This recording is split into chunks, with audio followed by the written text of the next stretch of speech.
ओम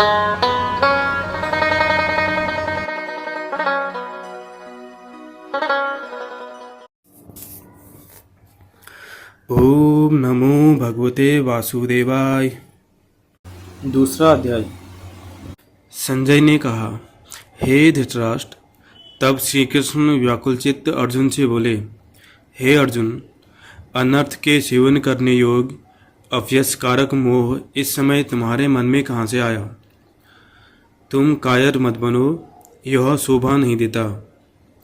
तुम हृदय की दुर्बलता को त्याग कर युद्ध के निमित्त खड़े हो जाओ। अर्जुन ने कहा, हे मधुसूदन, मैं रण में पूज्य भीष्म और द्रोणाचार्य के ऊपर बाण प्रहार कर कैसे युद्ध करूं? गुरुजनों को मारकर उनके रक्त से सने भागों को कैसे भोगूंगा? हम नहीं जानते कि संग्राम में हम दोनों में से कौन जीतेगा। यदि हम जान भी लें, जिनको मार करके हम जीवित रहना नहीं चाहते, वही धृतराष्ट्र के पुत्र हमारे सामने प्रस्तुत हैं। मैं आपसे पूछता हूँ, जिससे निश्चय करके मेरा भला हो, वह मुझे समझाकर कहिए, क्योंकि मैं आपका शिष्य हूँ। मुझे शिक्षा दीजिए। मुझे पृथ्वी का निष्कंठ राज मिल जाए और देवताओं का भी आधिपत्य मिल जाए, तो भी ऐसा कोई उपाय नहीं दिखता कि जो मेरे इंद्रियों के शोक को दूर करे। हे गोविंद, मैं युद्ध नहीं करूँगा। यह कहकर अर्जुन चुप हो गया। संजय बोला, हे राजन, दोनों सेनाओं के मध्य में खिन्न होकर बैठे अर्जुन से श्री कृष्ण ने ये वचन कहे, हे अर्जुन, जिसके लिए शोक नहीं करना चाहिए तू उसके लिए शोक करता है, और पंडितों के से वचन को कहता है। परंतु पंडित लोग न मरों का शोक करते हैं न जीवितों का। यह बात असंभव है कि मैं पहले न था, तुम न थे और ये राजा भी न थे, और इसके बाद नहीं रहेंगे। जैसे देहधारियों की इस देह की लड़कपन, जवानी, बुढ़ापा ये अवस्था होती है, तैसे ही मृत्यु के बाद दूसरी देह की भी होती है। इसलिए पंडित लोग मोक्ष को प्राप्त नहीं होते हैं। हे नरश्रेष्ठ, सुख दुख को समान मानने वाले जिस वीर पुरुष को ये ब्रह्मा पदार्थ क्लेश नहीं देते, वह मोक्ष पाने का अधिकारी है। असत वस्तु का तो अस्तित्व नहीं है और सम का अभाव नहीं है। इस प्रकार इन दोनों को ही तत्वज्ञानी पुरुषों ने देखा है, जिससे सारा संसार व्याप्त है। इसको अविनाशी जानो, क्योंकि इस नाश रहित आत्मा का विनाश करने में कोई सामर्थ्य नहीं। अतएव हे भारत, तुम युद्ध करो। जो पुरुष इस आत्मा को मारने वाला तथा मरने वाला मानते हैं, वे दोनों ही ज्ञानी नहीं हैं, क्योंकि यह आत्मा न मरती है न मारती है। आत्मा न कभी जन्मती है और न कभी मृत्यु को प्राप्त होती है। नष्ट होने पर भी वह नाश को प्राप्त नहीं होती। जो पुरुष इस आत्मा को नित्य, अविनाशी, निर्विकार और अजन्मा जानता है, वह किसको घात करावेगा और किसको मारेगा। जिस प्रकार मनुष्य पुराने वस्त्र को फेंककर नए वस्त्र ग्रहण करता है, उसी प्रकार आत्मा पुरानी देह छोड़कर नई देह धारण करती है। आत्मा को शस्त्र नहीं काट सकते हैं, अग्नि नहीं जला सकती है, जल भिगो नहीं सकता। यह अविनाशी, सर्वव्यापी, स्थिर, अचल और सनातन है। यह इंद्रियों से जानी नहीं जा सकती। यह कल्पना से भी परे है। इसलिए ऐसा जानते हुए तुम्हें शोक करना उचित नहीं है।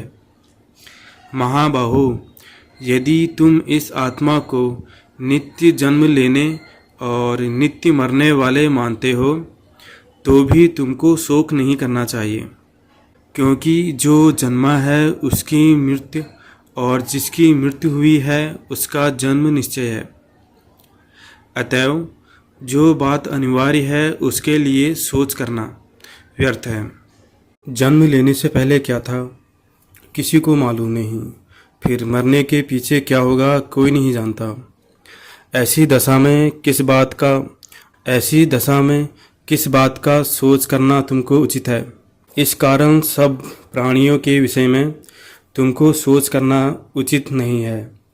अपने धर्म को भी सोचकर तुमको घबराना उचित नहीं है, क्योंकि क्षत्रिय को धर्मपूर्वक युद्ध से और कुछ भला करने वाला नहीं है। हे पार्थ, बिना इच्छा किए स्वर्ग का द्वार रूप यह युद्ध तुमको स्वतः प्राप्त हुआ है। यदि तुम अपने धर्म के अनुसार इस संग्राम को न करोगे तो अपना धर्म और बड़ाई खो बैठोगे। सब लोग सदा तुम्हारी अपकीर्ति करेंगे और प्रतिष्ठा वाले पुरुषों के लिए अपयश का होना मृत्यु से भी बढ़कर है। ये महारथी समझेंगे कि अर्जुन डरकर संग्राम से हट गया और अब तक जो लोग तुम्हारा मान करते थे वे अपयश करने लगेंगे। शत्रु लोग तुम्हारे पराक्रम की निंदा करते हुए अनेक प्रकार के दुर्वचन कहें, इससे बढ़कर दुख तुमको और क्या होगा। यदि तुम युद्ध में नष्ट हो गए तो स्वर्ग का सुख भोगोगे और जीतने पर पृथ्वी तल पर राज्य करोगे। इसलिए युद्ध के निमित्त दृढ़ प्रतिज्ञ होकर खड़े हो जाओ। सुख दुख लाभ हानि जय पराजय इनको समान समझकर लड़ने के लिए तैयार हो। ऐसा करने से तुम पाप को प्राप्त नहीं होंगे। हे पार्थ, यह ज्ञानोपदेश ज्ञान योग के विषय में तुझसे कहा गया। अब निष्काम कर्मयोग के विषय में सुन। जिस ज्ञान को पाकर कर्म बंधन से तेरी मुक्ति होगी। कर्मयोग मार्ग एक बार प्रारंभ किए बिना कर्म का नाश नहीं होता और विघ्न पड़ने पर भी सुफल होता है। और इस कर्म का केवल प्रारंभ ही संसार के भय से छुड़ाकर पूर्ण ब्रह्मा प्राप्त कराता है। निश्चय करने वाली बुद्धि इस निष्काम कर्म में एक ही है और कामना वाले पुरुषों की विद्धि एकाग्र नहीं रहती, उनकी शाखा प्रशाखाएं होती हैं। ऐसी दशा में मनुष्य संदेह में रह जाता है। हे अर्जुन, अज्ञानी उस पुष्पिता वाणी को ही स्वर्ग सुख से बढ़कर कुछ नहीं समझते। स्वर्ग सुख को ही जो उत्तम पुरुषार्थ समझते हैं, उनका कामनाओं से पित्त व्याकुल होने के कारण निश्चयात्मक बुद्धि से मोक्ष साधन को नहीं उत्पन्न होती, कारण कि उनका चित्त भोगादि में सदैव निमग्न रहता है। जिन मनुष्यों का चित्त इस प्रकार मोहलिप्त है और जिनकी आसक्ति भोग विलास और ऐश्वर्य में है, ऐसे पुरुषों के अंतःकरण में निश्चयात्मक बुद्धि नहीं होती है। हे अर्जुन, वेद त्रिगुणात्मक सकम है। तुम निष्काम हो जाओ। सुख दुख को समान जानकर नित्य योग सेम आदि स्वार्थों में न पड़कर धीरजवान और आत्मनिष्ठ हो। जैसे छोटे छोटे अनेक जलाशयों में मनुष्य का कार्य सिद्ध नहीं होता है, बड़े जलाशयों से वे सब प्रयोजन अनायास ही सिद्ध हो जाते हैं। उसी तरह संपूर्ण वेदों में कहा हुआ काम कर्मों का फल ब्रह्मा में भक्ति रखने वाले मनुष्य को सजा ही में प्राप्त होता है। तुमको केवल कर्म करना चाहिए, फल तुम्हारे अधिकार में नहीं। तुम न तो फल की अभिलाषा से काम करो, न निकम्मे ही रहो। फल की आशा त्याग कर कार्य की सफलता को समान मानकर तुम योगस्थ होकर कर्म करो। यही कर्म ज्ञान योग है। इस बुद्धि योग सहित कर्म से अन्य कर्म अत्यंत हीन है। इसलिए तुम बुद्धि योग का आश्रय ग्रहण करो। फल की इच्छा रखने वाले निष्कृष्ट होते हैं। निष्काम कर्म करने वाला पुरुष ईश्वर कृपा से इसी संसार में स्वीकृत तथा दुष्कृत इन दोनों ही का त्याग कर देता है। इसलिए तुम निष्काम कर्म में प्रवृत्त हो। कर्म फल को त्याग कर ही बुद्धि युक्त ज्ञानी पुरुष जन्म बंधन से हटकर मोक्ष को प्राप्त होते हैं। जब तुम्हारी बुद्धि मोक्ष वन के बाहर निकल जाएगी, तब तुम्हारा मन आगे सुनने वाली तथा हुई बातों से विरक्त हो जाएगा। अनेक श्रुति स्मृतियों के वचनों को सुनने से तुम्हारी बुद्धि भ्रमित हो गई है। जिस समय यह निश्चल होकर आत्मा में स्थित होगी, तभी तुमको तत्व ज्ञान प्राप्त होगा। अर्जुन ने पूछा, हे केशव, आत्मस्वरूप में निश्चल बुद्धि वाला किसको कहा है? उसके लक्षण क्या हैं? श्री कृष्ण जी बोले, हे अर्जुन, जो महापुरुष मन की सब कामनाओं को त्याग देता है और अपने आप ही में प्रसन्न रहता है, उसको निश्चल बुद्धि कहते हैं। दुख में किसके मन को खेद नहीं होता और सुख में किसको आसक्ति नहीं होती, और प्रीति भय क्रोध जिसके जाते रहते हैं, वह महावीर स्थिर बुद्धि वाला मुनि कहलाता है।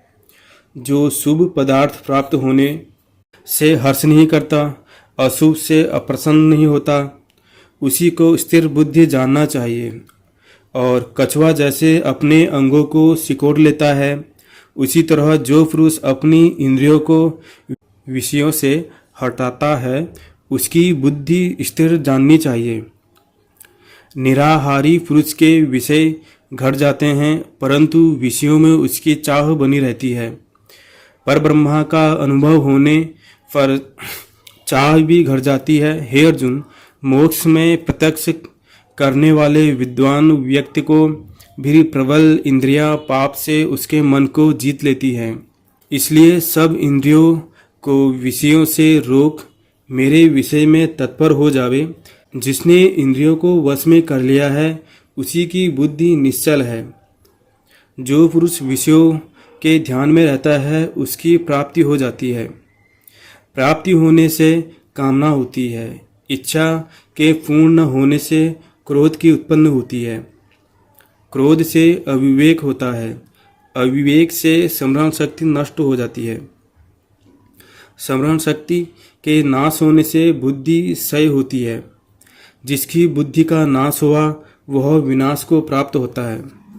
जो पुरुष राग द्वेष से रहित हो अपने मन को वश में रखता है, वह शांति को प्राप्त होता है। शीत मिलने पर सब दुखों का नाश हो जाता है। प्रसन्न चित्त वाले की बुद्धि निश्चल होती है। जो पुरुष योगायुक्त नहीं है, उसकी निश्चल बुद्धि उत्पन्न नहीं होती। ईश्वर में भावना नहीं होती। भावना न होने से शांति प्राप्त नहीं होती।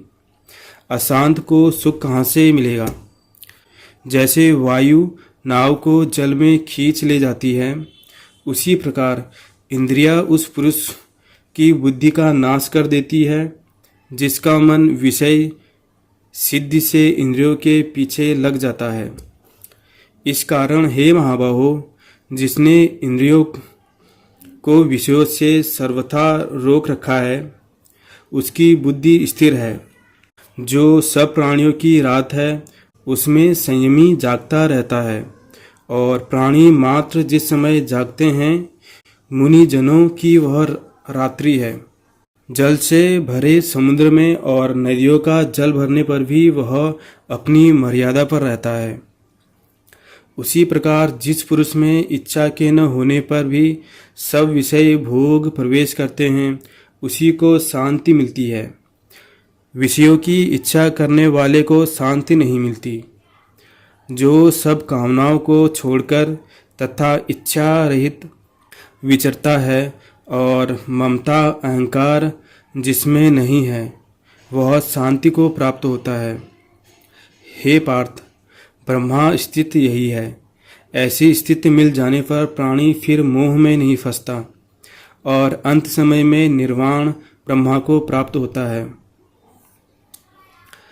इति श्रीमद् भगवद गीता सुपनिषद ब्रह्मा विद्या योग शास्त्रे श्री कृष्ण अर्जुन संवादे आत्म संयम योगो नाम द्वितीयो अध्याय। दूसरा अध्याय समाप्त हुआ।